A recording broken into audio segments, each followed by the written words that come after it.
Good. People will just continue to add, but let's go ahead and get started. Welcome to this webinar. Lots of very interesting things that are going on that we wanted to provide everyone with an update on. And as we go through these, we'll stop at the event when we've described it, and then open it up for questions. If you have any, you can just speak up, or you can raise your hand. That's a little trick you can play with your at the bottom on the toolbar, and we'll call on you. But just to get started, I'd like to tell everyone to put on their calendars, if you are available to participate. We're going to hold a 10th year anniversary rally in Washington, D.C. to celebrate and recognize the September 13th, 2016 rally outside of the White House that took place, where a couple of hundred Kratom activists gathered in order to start this fight. And this fight now is in its 10th year, when it was expected that it was going to end in 30 days.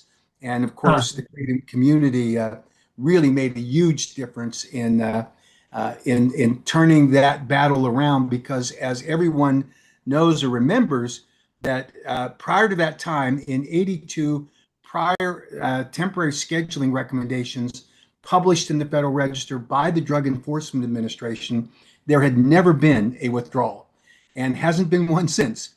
And so we think that's a fantastic record to build on, and we continue the fight. It will be a 3-day event. We will start on September 13th, which is a Sunday this year. We hope to be able to get a permit to have our rally outside of the White House in Lafayette Park. There's some concern that there's some construction going on that we may have to relocate, but that's our goal.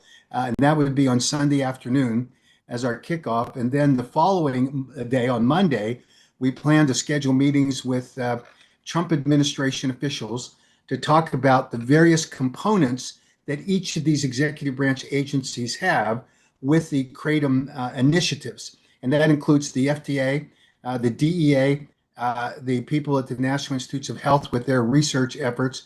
And we're going to do our best to be able to, at that time, brief them from our position about changes that need and ought to be made with respect to Kratom policy. We also will be focusing on veterans. And I can tell you that the inspiration for this really came as we got to hear from Drew Turner, who was in 2016 one of those fierce advocates for Kratom, and whose story about his ability to access Kratom as a veteran was fabulous. And he was one of our speakers at the congressional briefing that we just held a little while ago. And his impassioned testimony really was a motivating factor for all of us at the American Kratom Association. And we recognized that there are so many of veterans and other, first responders and people that really work in that area that sustain injuries related to their service to the public that are reliant upon Kratom, and we want to focus on them. And so we're going to schedule meetings with the Veterans Affairs Committees in both the House and the Senate. We hope that during these 3 days that we'll have the opportunity to participate in a hearing if we can get it scheduled. But at a minimum, we expect that we'll be able to brief up the leadership. We'll also have another congressional briefing focused again on veterans and why Kratom helps people so much. And that'll be, of course, a significant event to kind of inform offices about this kind of thing. And then we'll do office visits, as we always do for Capitol Hill visits. I know that I think Drew was on here, and Mark, if we can elevate Drew to being a panelist, I think it would be great just to let him say a couple of words. For those that weren't able to make the congressional briefing, that haven't had a chance to look at it, look at the video of it, you should, by the way. I'd like to have Drew just, if he's available, to say a couple of words here too. And by the way, his sacrifice in showing up there was really phenomenal, because he got mugged at the metro station on the first day of our event. And I think that the muggers learned that there's a veteran knows how to fight. And so I think they probably got more than they bargained for. But Drew, welcome. You have to unmute yourself, but I invite you to just say a few words if you could. Thanks, Mac. I really appreciate that. I appreciated the opportunity to speak there in DC. Yeah, luckily the probably older teens that attacked me there that day uh, probably really weren't prepared for what happened anyway, so not a big issue. It was kind of over pretty quick. I was really excited to hear you guys were planning this 10th anniversary. Sadly, I'm going to be in Canada that week, and so I'm not going to be able to make it as much as I would love to be back in DC yet again. But I think it's amazing you guys are focusing on veterans. One of the big issues that the veteran community faces is some really tricky medical issues, both with mental and physical health, and having basically all the everything available. I was just speaking with Michigan State Senator Sam Singh early this week down in Lansing, and that was one of the big things we were talking about was that the veteran community has some really tricky issues that we deal with, both mental and physical health. And one of the big things that the VA and as well as DoD Medical has really started to try to look at is expanding the options that are out there. They're starting to explore psychedelic therapy for PTSD. They're really looking into a lot of things, and I think kratom it is probably a natural next step, especially for those like dealing with PTSD, some dealing with substance abuse issues that came about through their service. And so, yeah, I really appreciate all of what you guys are doing. Thank you. Well, and thank you. I mean, obviously, it was a terrific reminder of the effort that you were involved in as one of the real planners and the instigators and the fierce advocates back in 2016. We will do everything we can if you're available to do something virtually that during that particular event to engage with you if your time allows when you're up in Canada. But thank you very much for your obviously service and all the work that you've done to be the real leader in this particular area. So I would encourage everyone to plan on those dates, September 13th to 15th. We're doing some logistical work. Don't book any tickets yet, but start planning. I would encourage everyone to get support from family and your creative networks in order to fund getting here. That was similar to what happened in 2016. We expect that there'll be more than we can accommodate in terms of helping with financial resources, and we want the vendors to really focus on getting some of the veterans here. That would be the focus. So it'll be a community event in terms of trying to help people fund their getting to DC, but we really look at that. We'll pull the trigger on the actual dates, and some of this, as I mentioned, is going to be dependent on getting the permit to actually do the rally in Lafayette Park, which may be restricted because of construction, but we'll find that out in the next couple of days, and then we'll let everyone know, and you can pull the trigger at that point. But start planning on it.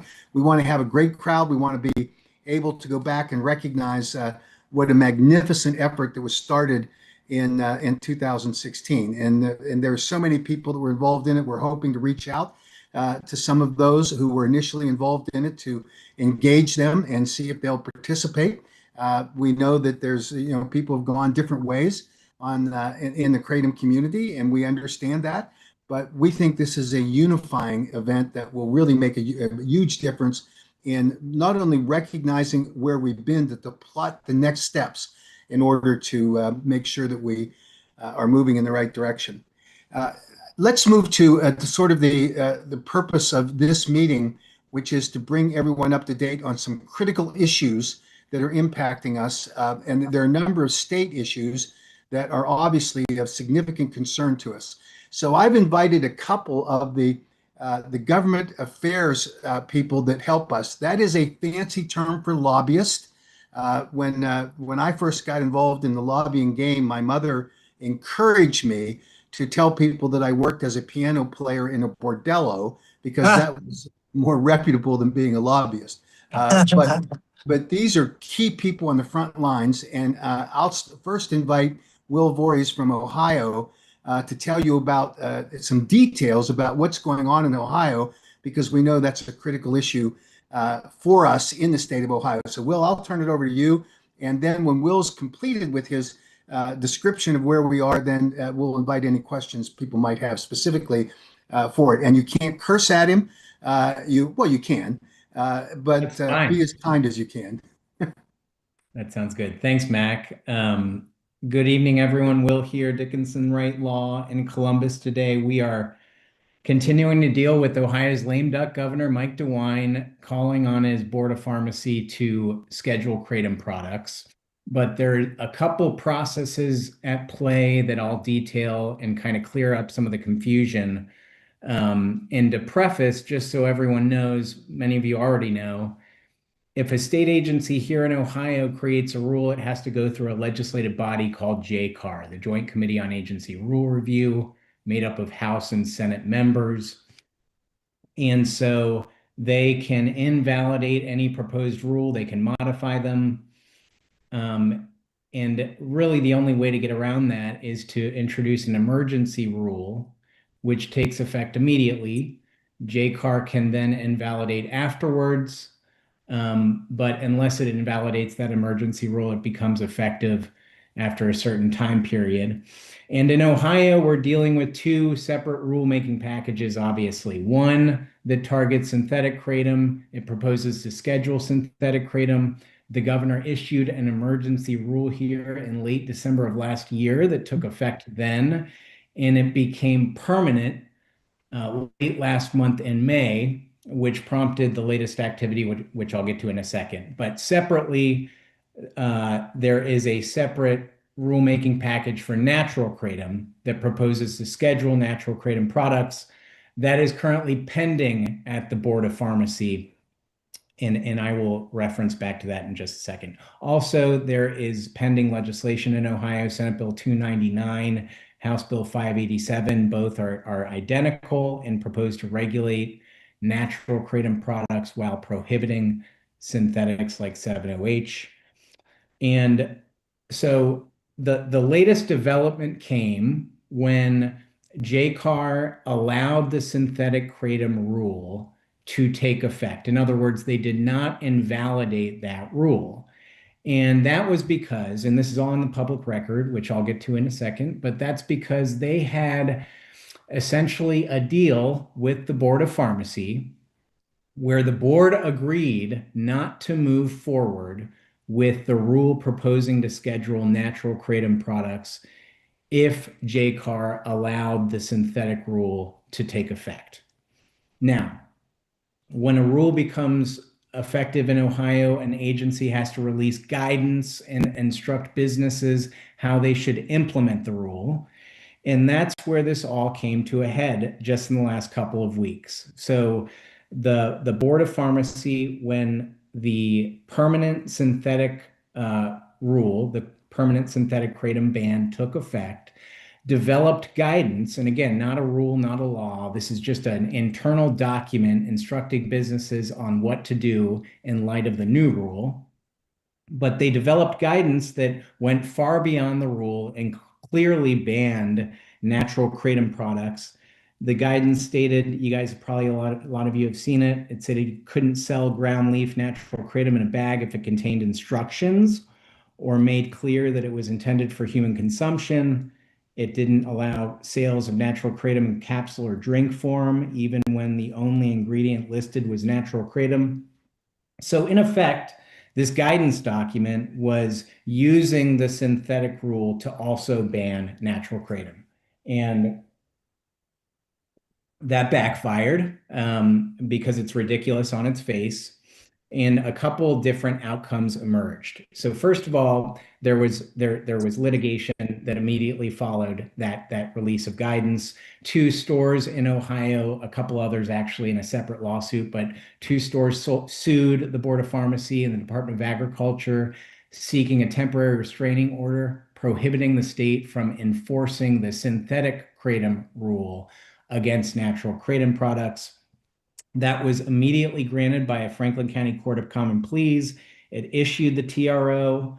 And again, the TRO prevents the board from confiscating products made from natural kratom, whether capsule, drink, or powdered form.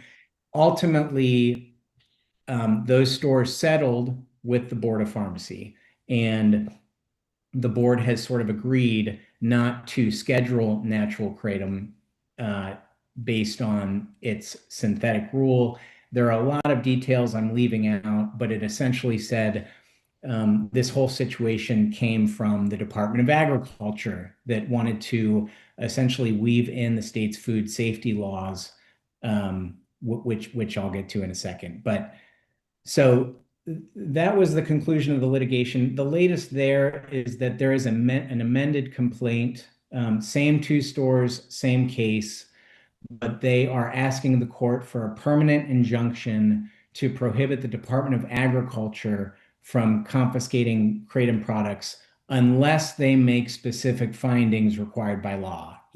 For example, the product is adulterated, it's misbranded, it's an unreasonable risk to health and safety, and we expect to see a decision in the coming months. Now, as this litigation was happening, we were also making sure JCAR members were aware of what the board was doing, were aware of this guidance that was created that seemed to unilaterally ban natural kratom. And, JCAR members actually were pretty offended by this. It's a clear separation of powers issue. The legislature makes the laws and rules, not state agencies. So they actually did take issue with this action, and they actually called the Board of Pharmacy in for a hearing just this past Monday, essentially to chastise the pharmacy board for taking those actions and for issuing that guidance. And I encourage folks to watch that hearing. All of what I just described was put on the public record by that committee chairman, Jamie Callender. And essentially, the conclusion was Chair Callender made clear that if the board did move forward with the natural kratom rule, that it would be subject to an invalidation vote at JCAR, which obviously is a layer of protection for our group. So the state of play right now is, one, you have a natural kratom rule ban pending at the Board of Pharmacy. Technically, it's in the Common Sense Initiative Office, which is supposed to conduct a business impact analysis on every rule to determine the impact on businesses across Ohio. They've received a lot of comments from businesses as part of the CSI process, so they're still reviewing those comments, and they could or could not proceed with that rule. So we'll see the schedule for the next meetings. They happen the first few days of each month. We'll see that agenda next Thursday to see if the natural rule is on the agenda. We suspect it will not be. We suspect the board's going to kind of back off at this point. But that natural rule technically is still pending. But you also have the synthetic rule still in effect, although JCAR at last Monday's hearing mentioned that they might bring the synthetic rule back before JCAR for reconsideration, considering this entire mess. But you have the TRO preventing the state from using the synthetic rule against natural kratom. And lastly, you have the two bills I mentioned earlier, Senate Bill 299 and House Bill 587 pending. We hope those will see action before the end of the year. And actually legislators seem motivated to do so in light of all this recent activity. So Mac, I'll stop there. I think that covers the gambit, but I'm happy to take questions if anyone has them. Yeah, Stephen asked this question. He said, I noticed the metrogenine/natural rule was in the Register of Ohio in progress with the Common Sense Initiative and whatnot, and now I can't find it anywhere in the register. Is this sloppy rulemaking, BOP trying to hide it, or did someone jump the gun and it shouldn't be there yet? It could be all of the above. That they've done this sloppy rulemaking, as Mac has seen firsthand over the last better part of a decade. But to speak to that, I talked to the board today. They mentioned the CSA comment period is indeed closed.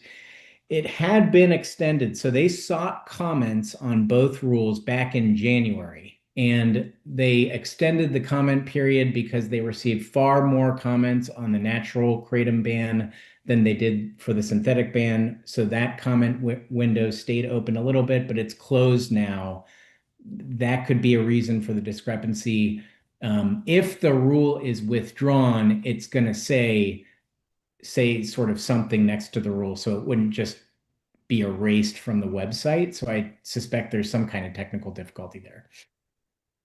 Okay, and then Archery asked, is there any action we should be taking? Good question. So let's see what the board plans to do. We will check the agenda next Thursday because there's a small possibility there could be a public hearing, in which case we will seek additional comments and additional witnesses before the Board of Pharmacy. Aside from that, I would remain, if you are engaged with your state legislators. These bills are still getting considered at the Ohio State House.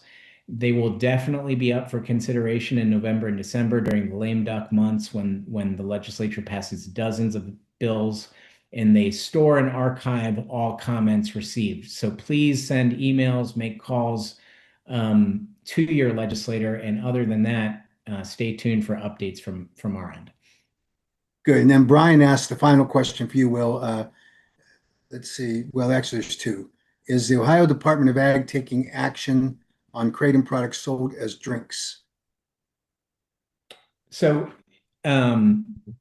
it's an interesting question.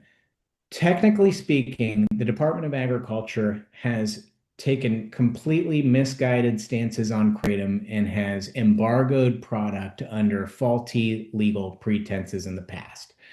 They actually claim that kratom is an unlawful food additive and brings forward the state's food safety laws as justification for their actions. So, because the amended complaint in that litigation is pending, technically they could continue to try to confiscate product under the guise of the state's food safety laws, although we think that is highly unlikely considering there's pending litigation and considering the entire agency saw what happened at JCAR with the Board of Pharmacy. So if they attempted to do something, there could be legislative ramifications also. Last thing I'll say about that is that the TRO makes clear that natural kratom in drink form is lawful in Ohio. So aside from sort of some interesting legal theory on food safety, you're lawfully able to sell those products. Great. And just to emphasize that for everyone, that was part of the agreement that was reached in the litigation. There were two separate lawsuits, one filed by businesses that we recruited, and the AK funded the lawsuit. And then there was a separate lawsuit with GKC where they were looking to be more specific about the beverage product that they promote, and that was successful as well. So I think that what Will just described is correct, that the Department of Agriculture would sort of be on a tricky ground if they tried to play a game with enforcement while this second action is now pending against them, which has been filed. And I don't know if there's a second lawsuit by GKC with the Department of Ag. I think it's just us right now. Will, is that correct? I think that's correct. Need to confirm, but I do think that's correct. Yeah. So then the last thing, and I can help answer this, Barbara asked, please explain why vendors still have Ohio residents blacklisted from purchasing natural kratom. Because they haven't gotten the word, Barbara, that we were successful here, and it's good protection for them not to be selling if they have a question. But certainly this litigation opened the door for natural kratom leaf products to be restored for sale in the state of Ohio, with the additional clarification we're seeking in the second piece of litigation here against the Department of Agriculture. So, Will, do you have anything to add to that? No, I think you covered it, Mac. Okay. Well, thank you very much for coming on and taking time out of your evening to share with all of us that perspective on Ohio. It's deeply appreciated, and we'll let you get back to your family affairs or whatever. Thanks, guys. Thanks. So let's go to Terry. He's out in California, has been fighting the California Department of Public Health and working with the legislature for the last couple of years. And of course, California is a trick bag always. But I'll turn it over to Terry to kind of describe what the current state of affairs are and there in California and what our next steps might be. Yeah. 20 states, including California, do not have any laws regulating kratom. We put together legislation, AB 1088, run by one of the two physicians in the legislature, not only a physician and addiction specialist.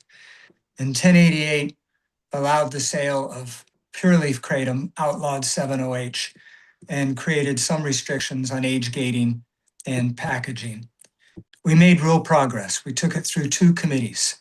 In the two committees, we were 14-0 on a vote, obviously unanimity, Republicans and Democrats. And in the Health Committee, on the Assembly side, we were 7-0. We took it to the floor. We got off the Assembly floor 76-0.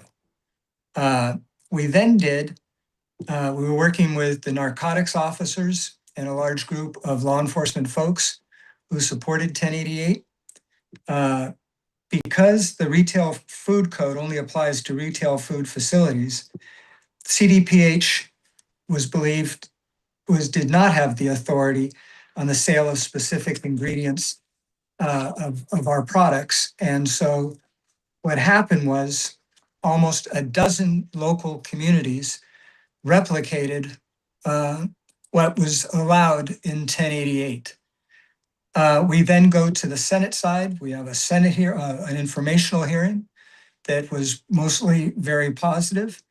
And we had the expectation that the doctor on the Senate side and a positive analysis for the most part, that the Baines bill would go through.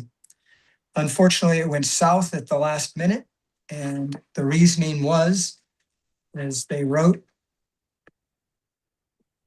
that permitting sales of kratom is counter to current positions of the FDA. A comprehensive regulatory structure around kratom products may signal that the state deems these products to be sufficiently safe for those 21 years of age or older, with an acceptable level of risk for dependence or misuse.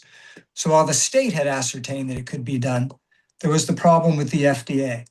Given that the FDA has determined there is insufficient safety data to support the marketing of kratom products, even as dietary supplements, it may be premature for the state to take a position. This bill would put the state of California in the position of authorizing the sale of products both the FDA and CDPH have determined cannot be legally sold. It was a lousy last minute that came through. It was unexpected. We had been having very positive discussions with staff. What the decision was is that if the FDA was not going to rule on this, that California did not want to get ahead of the FDA on it. Puts us in a ticklish position, obviously. What to do about it? We represent the largest group of veterans in the state of California. There is a psychedelic therapy piece of legislation that has just been amended. Our veterans believed in it and yesterday sent a letter of support for it. We are going to reach out to the former chair of the Senate Health Committee, who is a veteran herself, and start moving forward with the fact that the veterans being to join forces with the law enforcement groups we have to move forward with a Baines bill that I also want to say was amended at the end to be even stronger than it was on the Assembly side. We're also going to have Dr. Baines, if she will agree. Was not available as we get through the last bit of bills before they go to the second house in California, to send a letter to CDPH along with the letter from Dr. Gupta, with whom she is friendly, asking CDPH to stop this wholesale closing of kratom sales, of pure leaf kratom sales in the state of California, until we have a statewide policy in place. So that's pretty much where we are. Um, Yeah, and I think what Terry highlighted is the challenge that we've had in a number of states and local jurisdictions where you have uh, the FTA's webpage, FTA and Kratom webpage, which includes some confusing, poorly crafted, and certainly not statutorily authorized guidance on Kratom that has led to many of these states and localities just claiming that they have authority because of the interrelationships between their state food laws and the FDA food laws. And that's what gives them, they believe, their authority. So we're attempting to do our best to unwind those things and those beliefs, but it's clearly going to take a significant effort to get the California Department of Public Health to abandon their current initiative where they're after kratom. A lot of this is confused by the very strong belief of the staffers and policymakers that the distinction between natural kratom leaf and the 7-OH is not something they understand, and they would just as soon ban all of it rather than take the risk that they're going to leave bad products on the marketplace. And that's something, as all of you know, we have to navigate around all of the time. So, Terry, thank you for that update. And we obviously are working hard. And even as we speak, we're having discussions with the FDA about the impact of the FDA and Kratom webpage and why it needs to be modified. And certainly should, if they insist on maintaining that language, be required to go through the Administrative Procedures Act, which would take rulemaking and getting comments from stakeholders, including consumers, medical professionals, scientists, and vendors that would be able to inform that policy. So, Terry, thank you. We'll stay tuned. We hope to get something done on the federal level as we move forward here. Thank you, Mac. And I know I've been bugging you like crazy on the FDA stuff. You want to punch me in the nose sometimes, and I don't blame you. But I do appreciate all the hard work you did on the Dr. Gupta component, because it really did make a difference in policymakers to delineate between pure leaf kratom and 7-OH, and is really resulting in a change of position from the 7-OH people too, that, any marketing that they could do would distance themselves, no longer conflating it with a kratom product. But Right. thank you, and I look forward to working with you in the future. Well, hang in with me just a minute. I got a couple of questions here that I didn't notice, but one is, what does this mean for e-commerce? Can you still ship natural kratom to California? It's a tricky question, isn't it? Yeah, and I think it's you're you're at risk when you do it, and it really is a matter with your legal counsel to figure that out. But under the Department of Public Health's position, all kratom is adulterated and therefore banned. And so you're just in a weird zone here moving forward. Then And I Stephen get the frustration. I mean, it's recognized even in the analysis that CDPH is probably overreaching.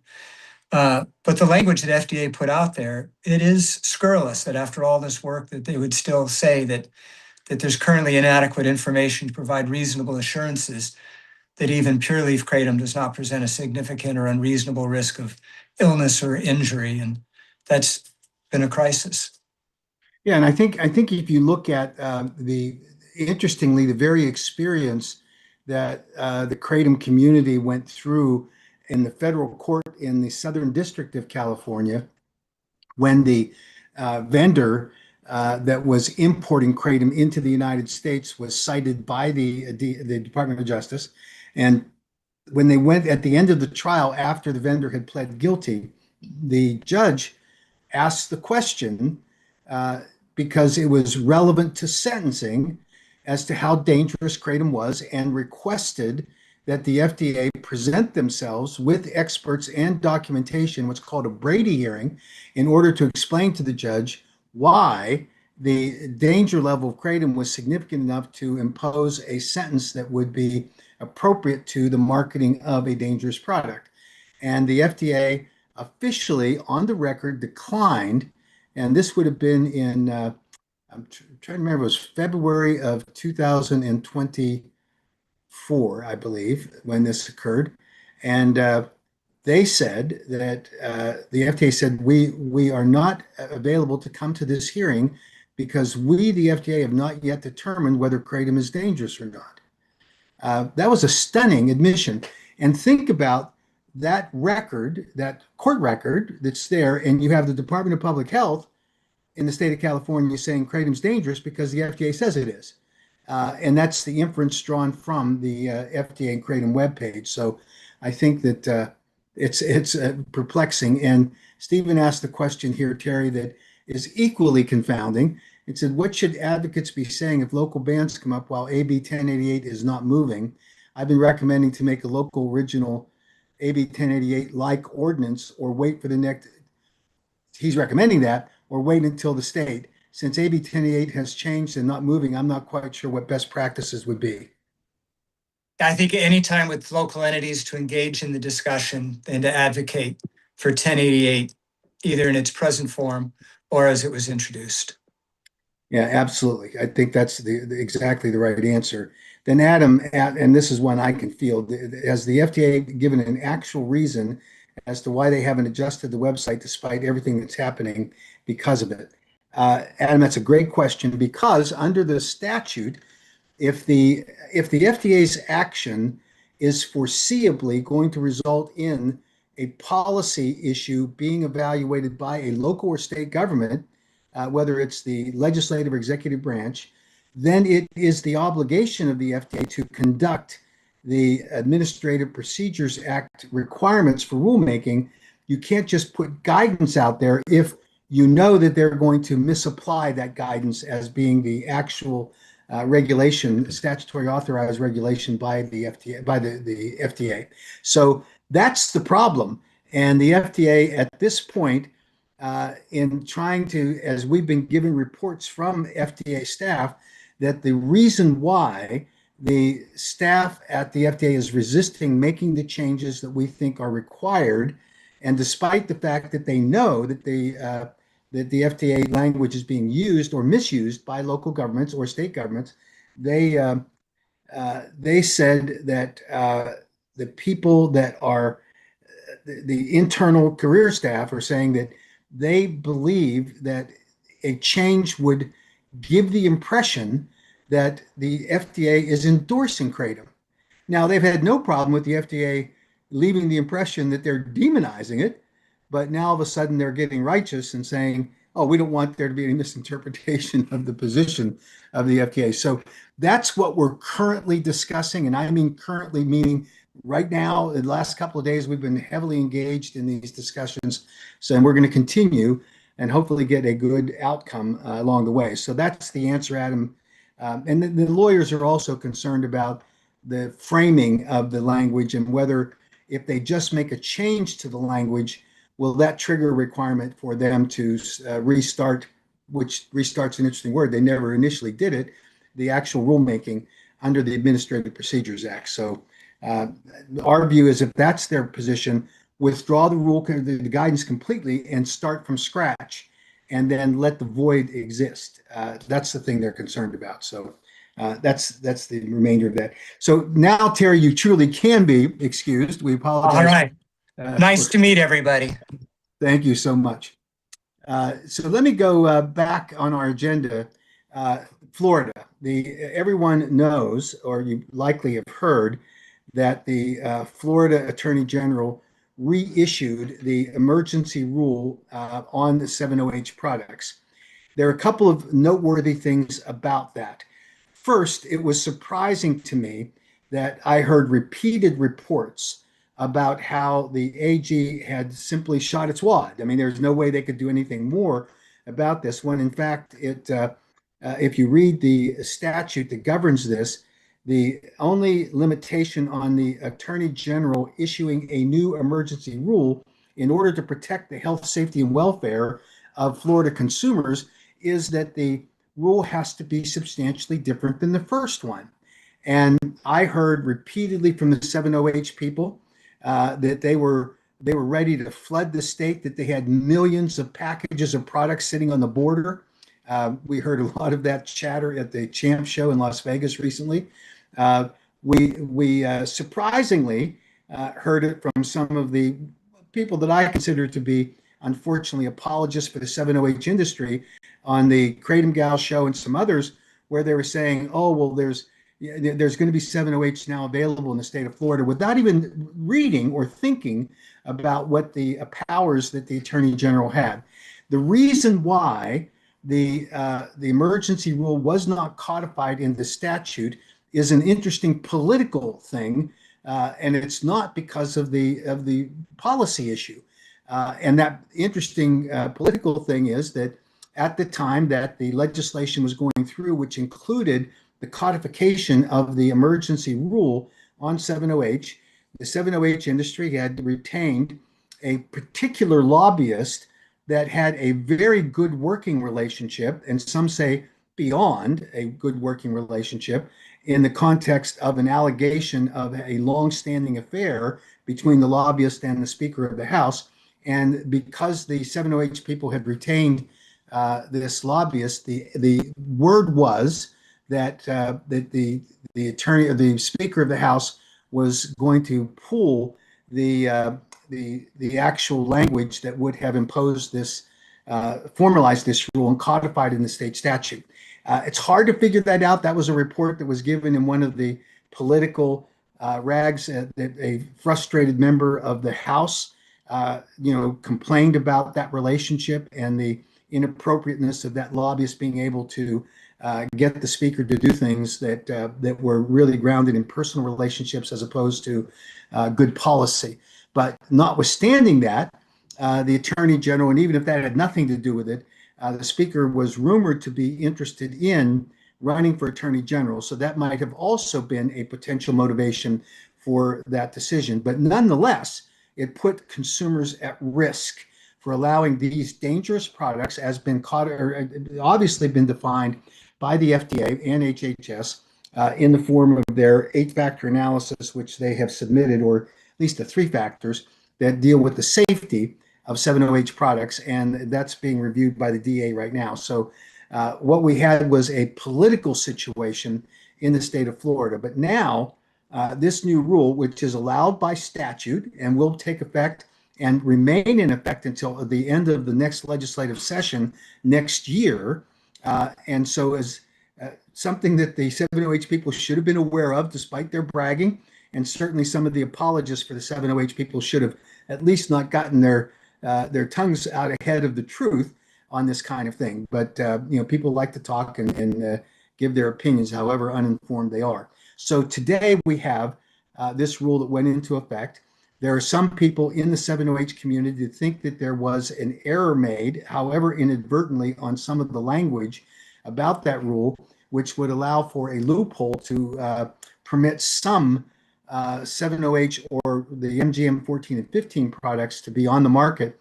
And I'm certain that the Attorney General will exercise whatever discretion they have to plug that loophole as soon as it's identified, to the extent that it's legitimate. So the Florida rule is in effect. It will remain in effect till the end of the legislative session. And the way that the Florida legislative process works, the current Speaker is term limited and gone. And so there will be a new Speaker of the House in the next session, and we think that it'll be a more reasonable review of what the rule says, and hopefully will get codified into law. And then, of course, we want a stronger framework for regulations in the state of Florida on natural kratom leaf products and extracts going forward. So, anybody have any questions on Florida that I can try to answer? I'm just looking through these quickly.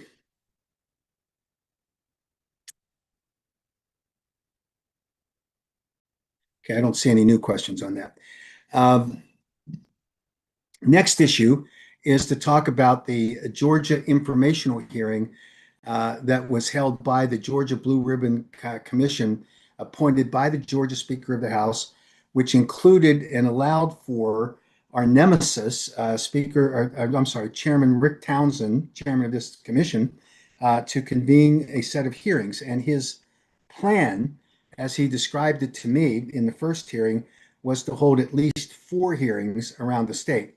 I think anyone who looked at and watched the first hearing that was held by this Blue Ribbon Commission could not have characterized it anything different than it being a completely stacked deck against the kratom community.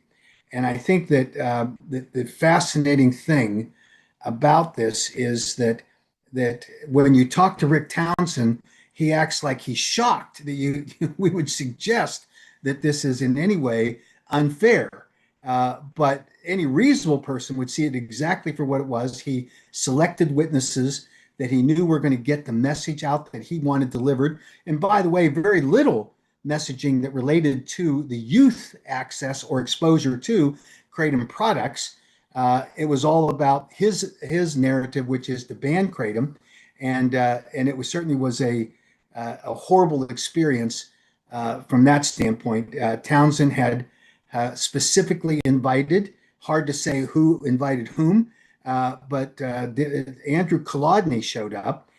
For those of you that do not know Andrew Kolodny, you need to know him because he cut his teeth on creating probably the worst crisis in America when he went after the opioid prescription medication issue, and he made his fortune in becoming an expert witness in trials against the opioid manufacturers. He consulted the government entities and was, by some description, the architect of the reduction in prescription medication restraints that were placed by the government on physicians on what they were allowed to prescribe to paying patients. And he ultimately was a consultant for the local governments and state governments that wanted to get settlement funds from the opioid manufacturers. And all of that is amazing. And all the while, there are serious questions that have been raised by people who are very familiar, much more than me, this whole situation where he was actually fronting for the Suboxone people. So I think that this is a real interesting situation that we're facing there in Georgia. Chair Townsend refused to allow me to testify, claiming that he was going to offer me that opportunity in the next hearing, where he had scheduled a strong anti-kratom advocate, and he thought it'd be an interesting debate when that happened. So we'll see how that plays out. But I think that the Chair Townsend is being unfair. I think he's clueless about what an understanding of that term means, because he acts like it's no big deal. You know, he's just trying to do his job, and he doesn't care that he hasn't focused on the purpose of this commission, nor does he care much about what the messaging that he has facilitated with the stacked witnesses. There were two things that I thought were very significant that sort of went through this process. First is that Dr. McCurdy made a very strong case which contradicted the position of Kolodny directly on the safety profile of kratom. There is no doubt that the Kolodny message was outdated, relied on poor science, outdated science, but yet that's what his messaging is sort of significant for. And I thought Dr. McCurdy made an excellent presentation, and he put some real perspective on it. And secondly, Dr. William Crandall from Emory University addressed one of the major arguments that the 7-OH people are making today, which is that this whole nonsense about that the AKA and other critics of 7-OH, that the human liver does the very same thing that they do in their manufacturing process, in that metrogeny converts to 7-OH and pseudodoxil. By their claim, 25 to 30% of it transfers. And Dr. Crandall made a fascinating presentation where he described that the metabolism of the metrogeny through the human liver occurs so slowly that at the peak levels on the blood testing throughout that process, it never comes close to what the 7-OH levels are in the adulterated and the chemically manipulated products that they produce. And so this nonsense that gets peddled by the 7-OH community, largely by Michelle Ross, who promotes it, and then all the lobbyists try to say it, it's ridiculous stuff. And so we're going to be providing some real good data on that. But thanks to Dr. Crandall for that. So I'm going to stop here. I see that Soren's got his hand raised. Soren, you can unmute yourself and speak here and make whatever point you want to make.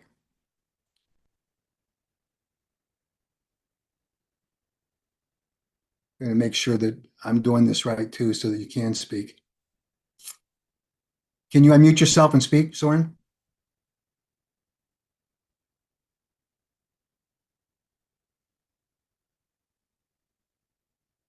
So raise your hand again and see if I can unmute you at that point.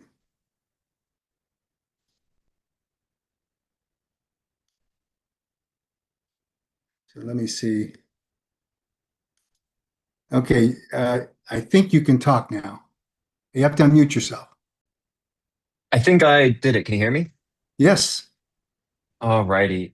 So kind of stepping back, I was late to get my hand up, but I had a question with regard to the Florida bill, and that's specifically with regards to what your thoughts are, given that it is placed in the Schedule 1 and the Florida penalties for Schedule 1 of possession of over 10 grams of an admixture of something on the Schedule 1 can get someone in jail for up to, or prison rather, for up to 30 years. What your thoughts are on that, if you fear that there might be a Marshall Price like situation that might stem from this, if you think that this is going too far, if you think that further KCPA should balance how you regulate kratom and kratom alkaloid products so that there are not criminal penalties for consumers. Just your thoughts on how this is being, consumers are being punished in the state of Florida. So my personal view is that I do not favor punitive penalties on consumers. That it's just a hard thing for me.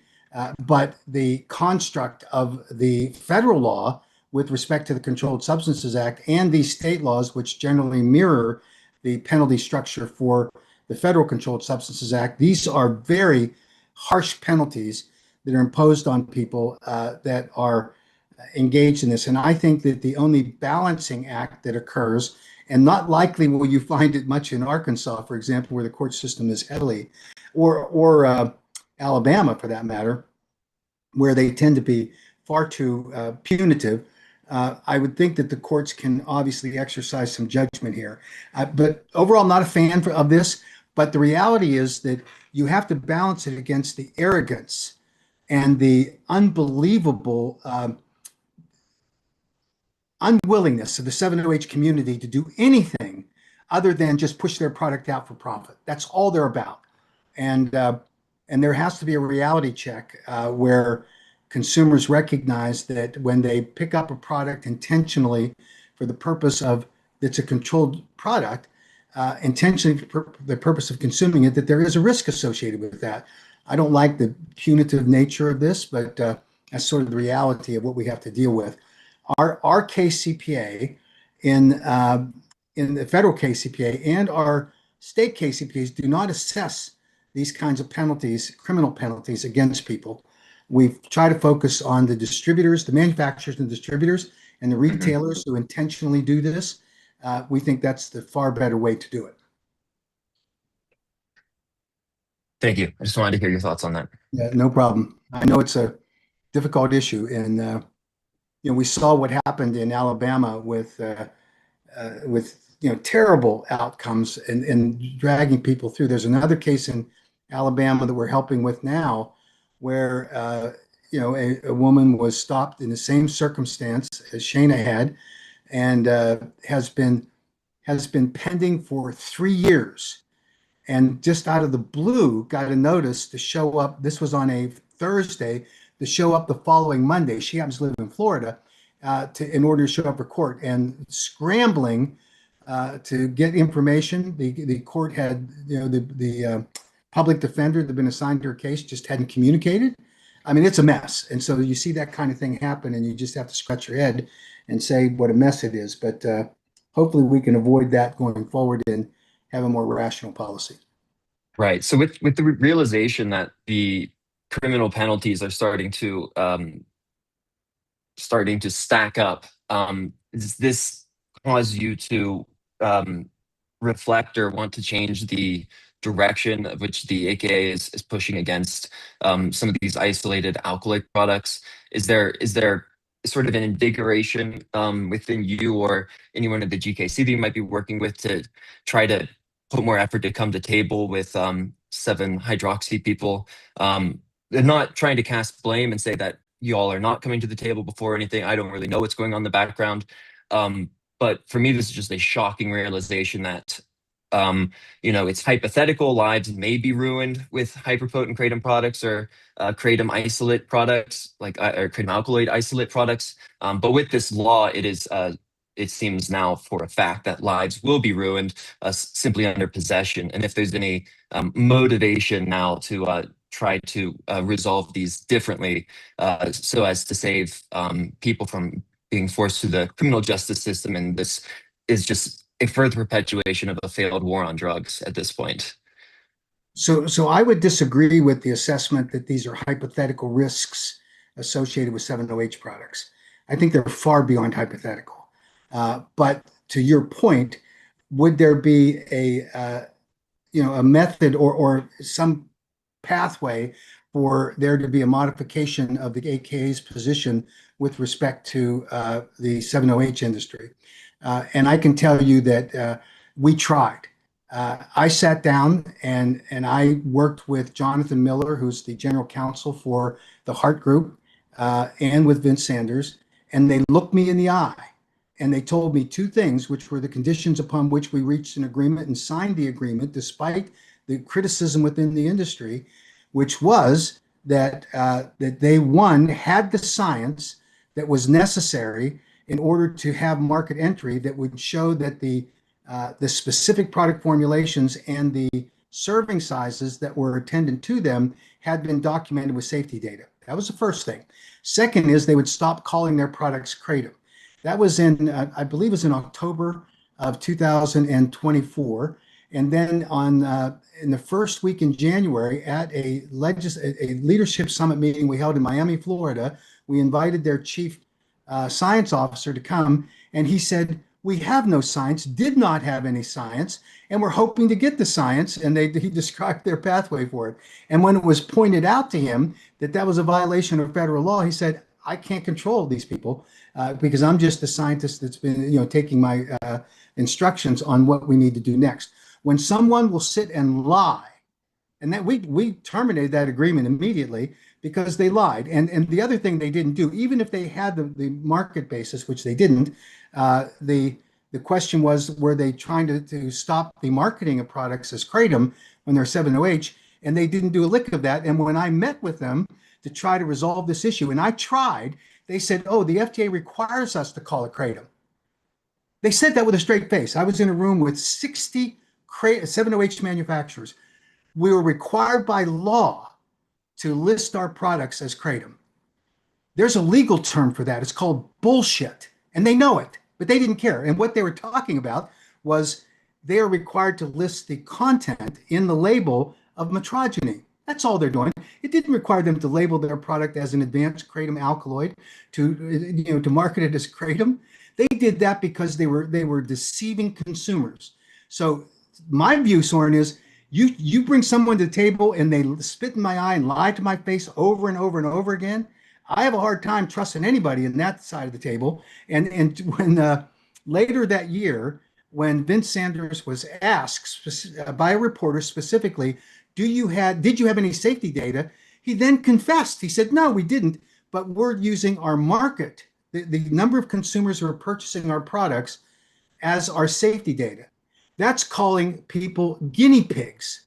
So yeah, I'm having a hard time even getting my arms around the idea that I could sit down in the same room with people that lie to me over and over and over again and say, oh, it's okay, lie to me again, and let's have a discussion. They don't want to have a discussion. And then I sit and I hear, I've forgotten his name, Mr. Beckham, who is one of the co-founders of Outpost Brands, testify down in the state of South Carolina in a legislative hearing, and his description of playing semantic games on what a synthetic product was versus a semi-synthetic. And he told the legislators, your bill already bans synthetic products. Our product is not synthetic. Well, that's a game that you're playing semantically, because the truth is it's a chemically manipulated opioid, because you flip the content of the products. And then here's their latest game. They're testifying in various committee hearings in legislatures where they say, oh, well, the human liver converts at 25 to 30% of the metrogeny into 7-OH and then follow on succindoxil. That is true. But what they leave out is that the liver metabolism process is so slow that you never get to blood plasma levels after that metabolism occurs of a 7-OH content that ever gets close to what 7-OH products do. And of course, they've abandoned 7-OH products going through your gut, and they now make them to be fast dissolving tablets. I'm not going to sit down and look these people in the eye and say, oh, go ahead, step on me again, kick me in the face, spit in my eye, and say it's okay. So is there a possibility that we could have a discussion like that? I don't know with whom. There's not a person that I have met that I could trust on that side of the table. So that's the Yeah, thank you for that. This is just the last thing. I don't want to take up too much of your time, and I really appreciate your very thorough responses to my questions so far.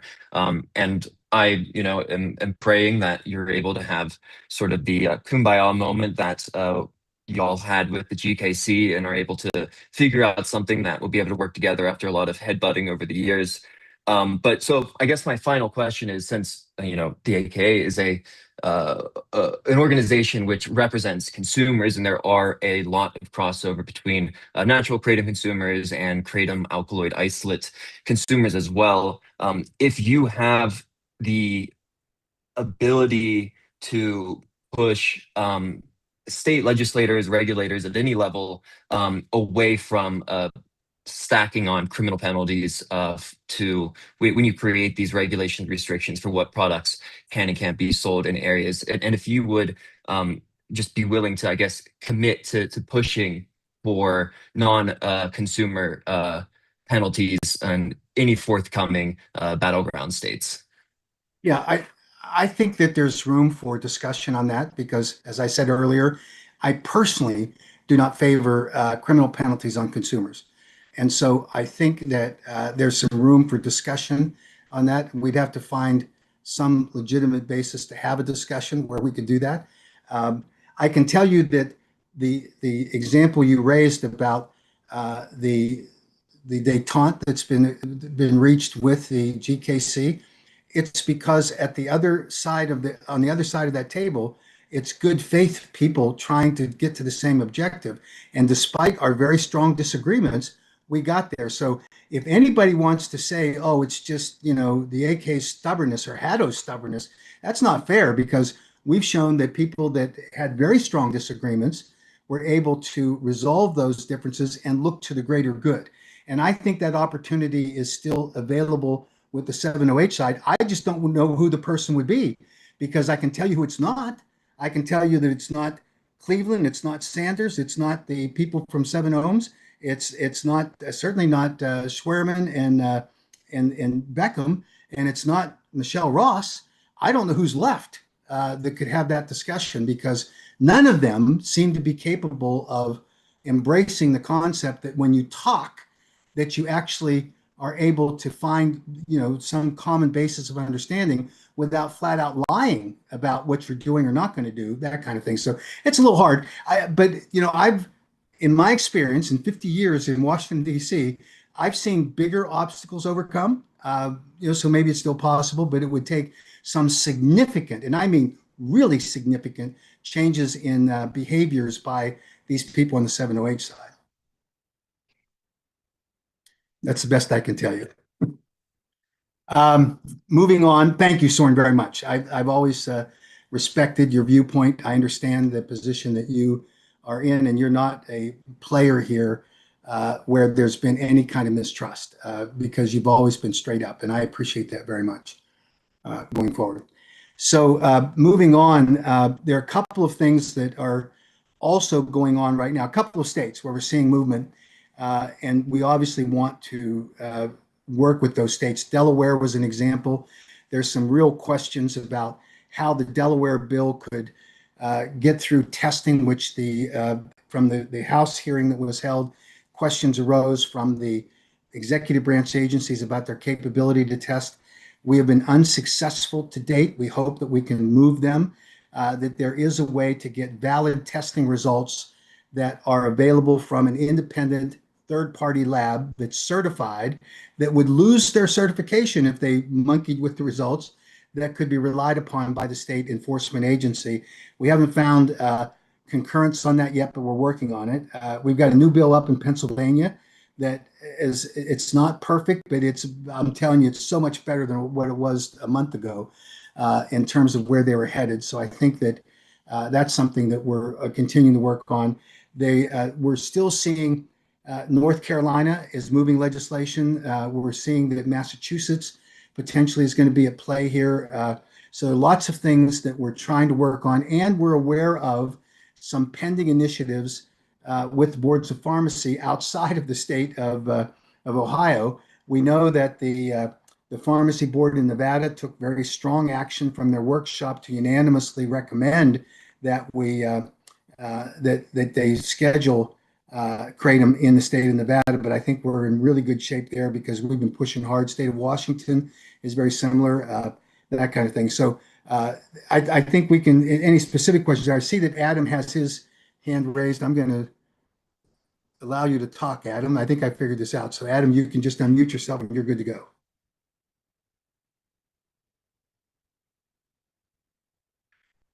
So Adam, hopefully he can overcome this. If you unmute, I think I'll try it again. Yeah, I've already says talking permitted.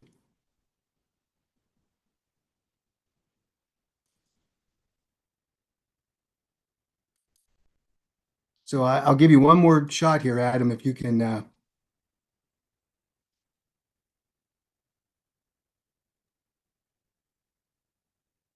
you hear me, Adam? We cannot hear you. So I'll try. I'll go back and see if you raised the question in the.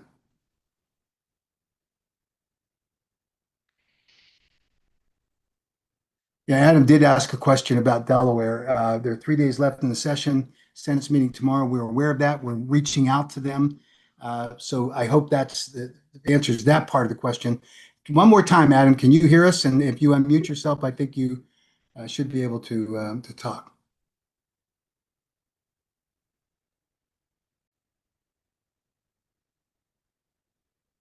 Okay, I'm not getting any luck with Adam. So now Misty is asked, Razor. Misty, you can speak. Okay, can you hear me? Yes. Okay, if that was Adam Sweeb, was that him that was trying to answer? Yes. Okay, I think he's probably going to talk about what they were talking about with the testing thing in Delaware. It was regarding separation of whole leaf kratom powder and 7-OH. It had nothing to do with the testing of the products. It was them saying that they didn't have any equipment to differentiate the two. Right. And that's why I recommended, and we've talked to the sponsor about reassuring them that by having a lab certified independent lab giving them the results, that they would then be able to decide whether the formulation of the product met the specifications in the statute. A little tricky, but we're trying to work with it. Okay. Hopefully, Adam, that's what you were trying to answer. So I got you, buddy. All right. Adam will give you one more shot at this. When Misty has to be your whisperer, you know that you're going to have to owe her for that.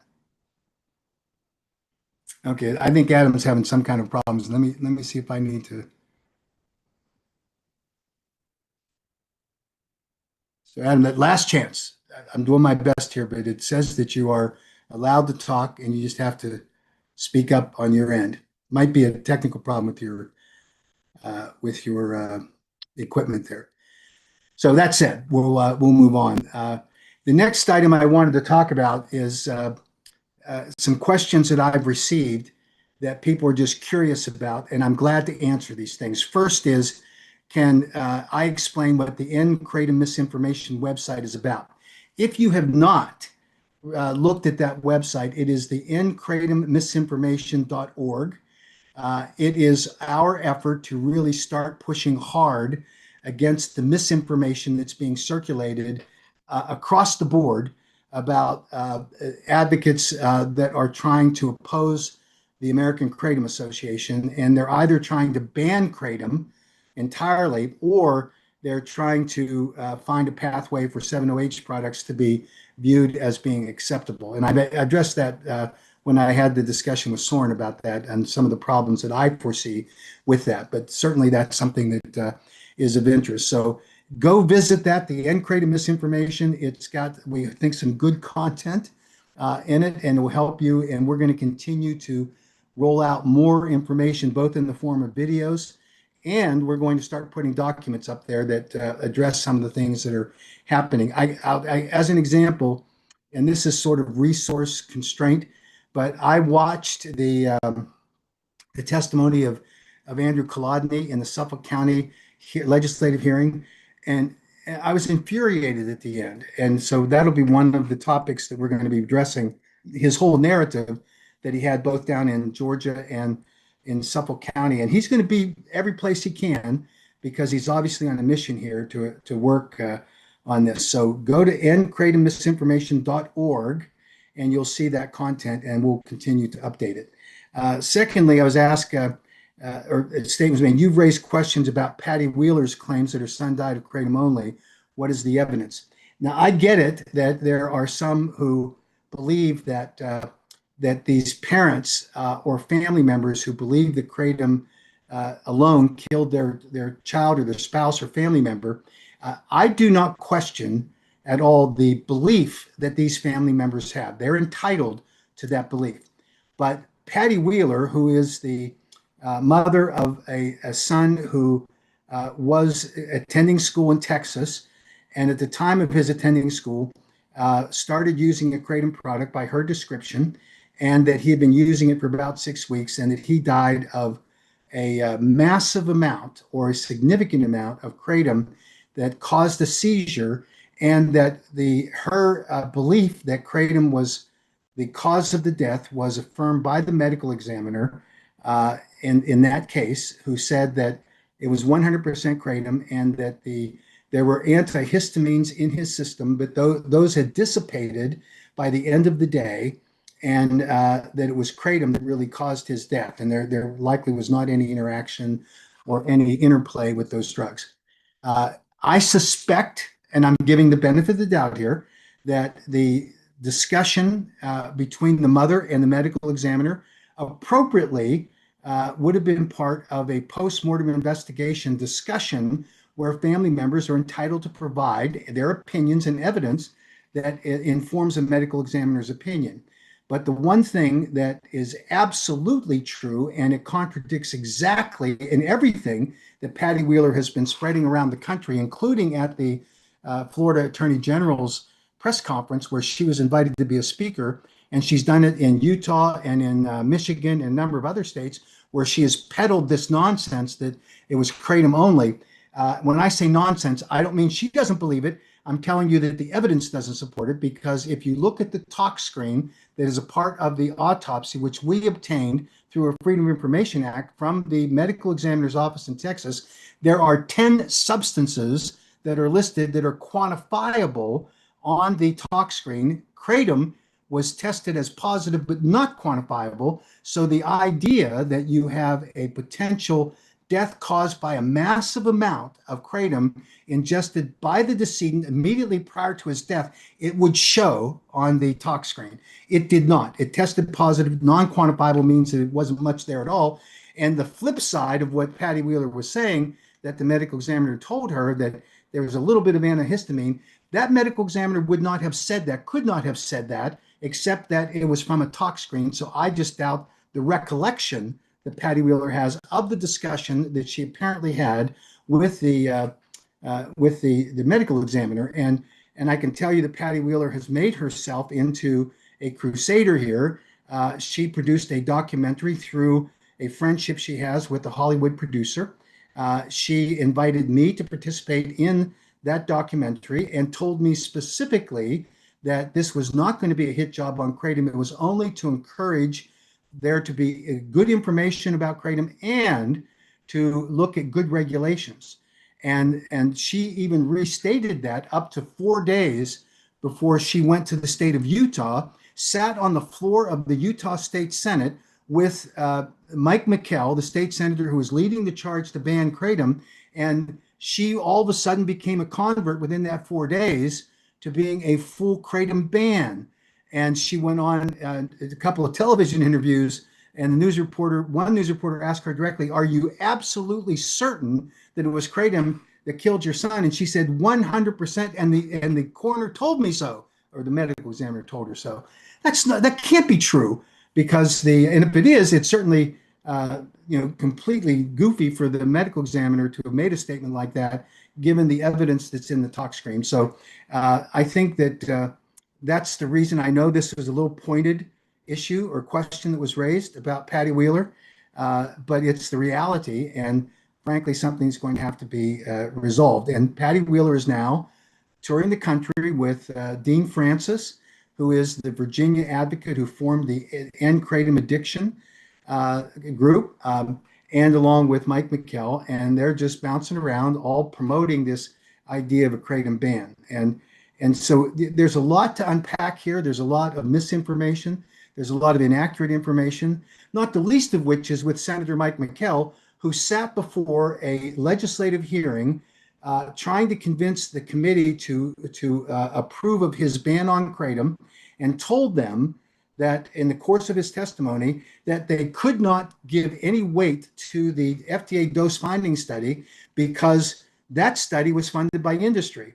And noticing the skepticism of the member of the Utah House of Representatives who asked the question, he then doubled down at the end of his testimony, held up his phone dramatically, and said that he had phoned a friend, and that the friend had verified that this was a study that was conducted with industry funding, not the federal government funding it. I don't know who in the world he called. Maybe it was Andrew Kolodny. I don't know. But it's wrong. And I could forgive, and anyone else should forgive, if it were just a misstatement of fact. But he knew at the end of the testimony that he was wrong. Certainly knew afterwards, because we told him. And has he ever once corrected it with the body of legislators that he said it to? No. This is what's happening with this anti-kratom movement that's going through. So we are working hard. I said on one of the End Kratom Misinformation videos that I did that Mike McKell was described by one of his colleagues to me, who said that he's a media hound, that he would climb to the top of Mount Everest and kiss an albino yak on the lips if he felt there was a news camera there. And I think that that's been evidenced by some of the conduct that Senator McKell has had. So we're going to be back in Utah with the truth, and we're going to hopefully reverse that he didn't get his ban bill, but he got an onerous point of sale restriction that we think needs to be resolved. So we're going to work hard on that. We've got a lot of challenges ahead of us, but we're going to work on all of these things as we go forward. I'm going to go back quickly and review some of the issues. Dan asked if I could summarize what I said about Florida. Dan, this has been recorded. It will be up on the YouTube channel tomorrow. You can come back and see it and review it, and then send me any questions you might have.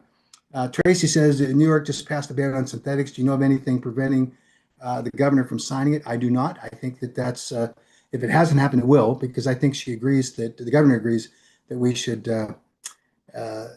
we should obviously keep that 708 ban in place. Adam asked, he said, he has no idea why it's not working.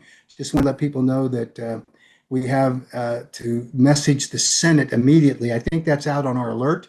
And I think GKC has an alert out. So absolutely, Adam's right. You have to communicate tonight or first thing in the morning at the latest to the Delaware Senate that you support the 21 age restriction, and that there should be a resolution to the testing issue.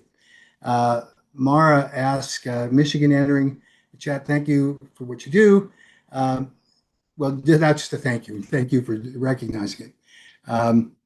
John asked about the Kansas ruling, and all Kansas products are banned. They are. That's something we have to revisit in the next legislative session.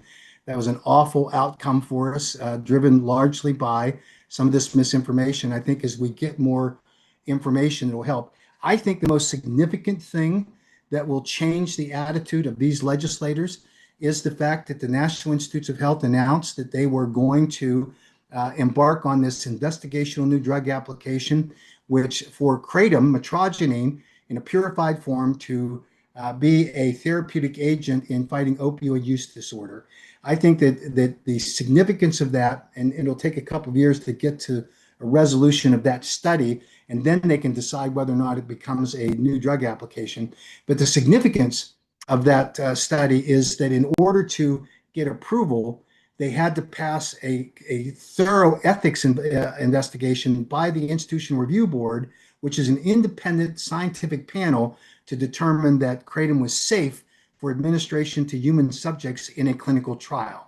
Very significant, and I think that it makes a huge difference in terms of what's going on.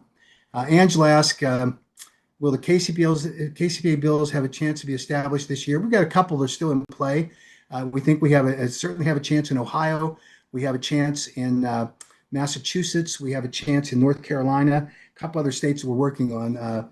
So that's something we continue to work on. These are emerging tough issues, and we're doing everything we can to scramble. We are not perfect, I'll tell you that. I think anyone who watches us, I hope you appreciate the effort. Doesn't mean that we do it right every single time, but I can tell you that we have people that call us out. I appreciate Soren's candid conversation. I think that Misty keeps us honest all of the time, making sure that we're saying it right and reporting it correctly. And so I deeply appreciate those people who are really great, absolutely great advocates for the kratom community. Craig asked what's going on with the challenging social media platforms that are limiting or prohibiting content that contains kratom references. Again, a big frustration of ours. We continue to work with Meta, YouTube, and all of the social media platforms. We're actually making some progress. They restored our Facebook page, and we're now trying to get them to recognize that this is not about assuaging the American Kratom Association. This is about recognizing the First Amendment rights of advocates to be able to freely express their opinions and how they should respect that from a constitutional perspective and not just step on us while they're allowing 708 manufacturers to advertise on their platforms and make a lot of money when they're doing it. Rand asked, does Minnesota seem like it's moving forward to a KCPA next session? Absolutely.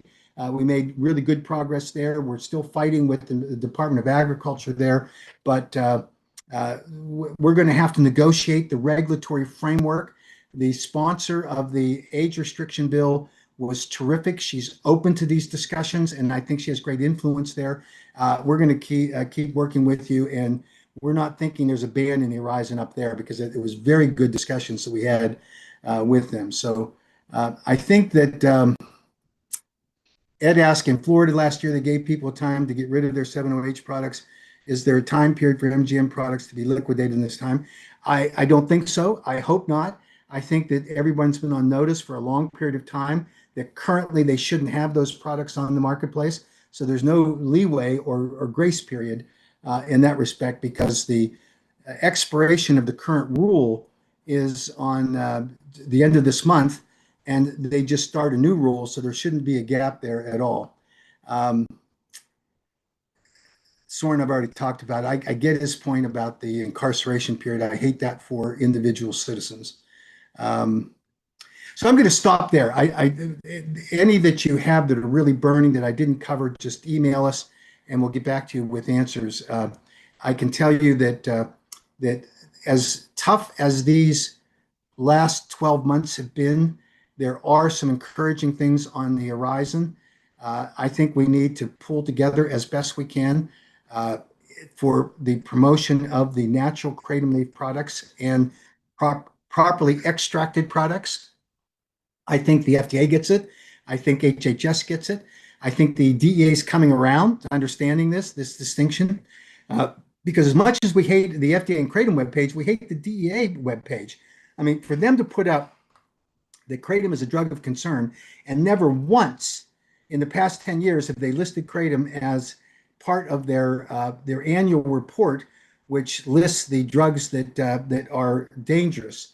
and Kratom's never made that list. And so I think that there's room for the DEA to more responsibly provide information to the public as we go forward here. So I think that's it. I'll leave it at that. I express my thanks to all of you, all of the advocates, all of you who've been here. This has been recorded, so you'll be able to watch it, circulate it to others.